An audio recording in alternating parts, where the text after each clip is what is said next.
Hi everyone, I am Mohanepriya, student of the MBA program at IIM Trichy, and as part of my project for the course Indian Economy and Policy, I have chosen to talk about the issues surrounding gender inequality in India, especially in the context of economic development.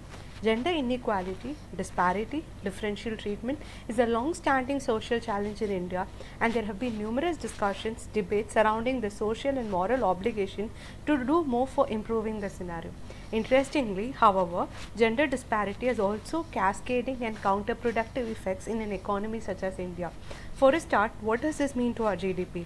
The latest McKinsey report shows that Indian women contribute to only a mere 18% of GDP compared to the world average, which stands at 37%. Does this mean we have less women contributing to our economies? In fact, quite the opposite.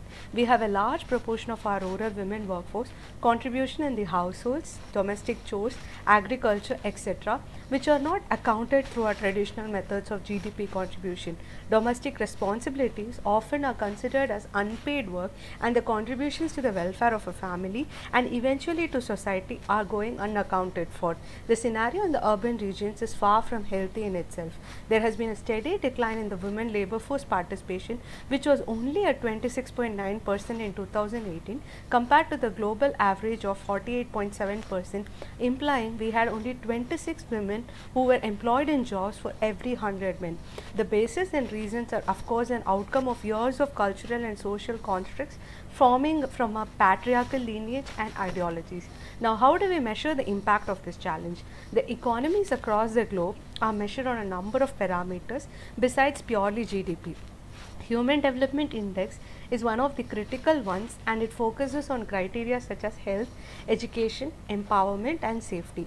Among the South Asian countries on Gender Development Index, performance of India has been consistently subpar and below average. In 2018, the World Economic Forum report showed that India stands only at a position of 112 among the 138 countries compared to China, which is at 106, Sri Lanka, which is at 102, Nepal, which is at 101, and Bangladesh at 50.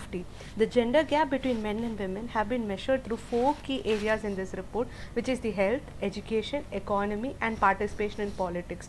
Poverty indicators have expanded as the concept of poverty has broadened. Along with consumption, income, capabilities and entitlements, the concept of poverty now includes vulnerability, insecurity and defenselessness in the face of crisis. An interesting aspect of women's poverty is how the causes of its multiple manifestations are interrelated. Policy initiatives must be sensitive to the centrality of this issue because of the substantiated linkages between the women's agency and social achievements and poverty's multidimensional nature. So, what were the measures taken by the Government of India domestically and also with world institutions on this challenge? Women's development became a central issue after the report of the Committee on Status of Women was established in 1974 and the emphasis it received in the 5th five-year plan. The National Policy for Empowerment of Women and the National Plan for Action for Empowerment of Women from the 10th five-year plan, strategies for social and economic empowerment and gender justice. The Government of India started recognizing the impact it was having and implemented a number of legal and social measures to bridge the gap. During the 11th five-year plan, the Government of India espoused a vision of an inclusive and integrated policy and a strategy for economic, social and political empowerment of women. The areas of focus were nutrition, health, microcredit, agriculture, institutional issues, legal issues, gender disaggregated data and gender budgeting. What were the measures taken in this direction?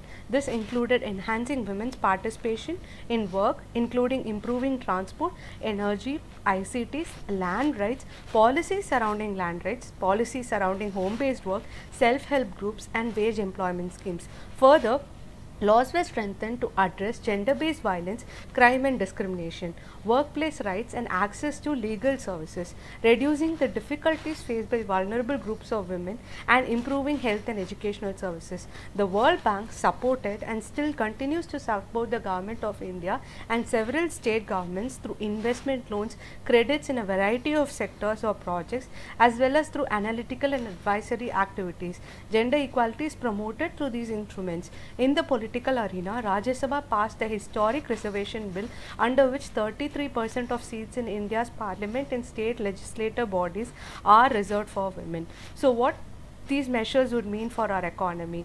A report states that India could boost its growth by 1.5 percentage points to an annual growth rate of 9% per year if around 50% of women could join the workforce. So it is imperative that we have to take some additional measures than which have been taken in the past. Some in the same direction are to educate and create awareness on stigmatizing childbirth and empowerment, give access to school and higher education to girls, to keep them in schools, access to quality, hygiene and safe healthcare, such as emphasis towards reproductive health, to improve the retention of women staying in workforce by providing a conducive workplace. This is highly connected with poverty reduction, as women also tend to invest more of their earnings back into their children and hence into the communities.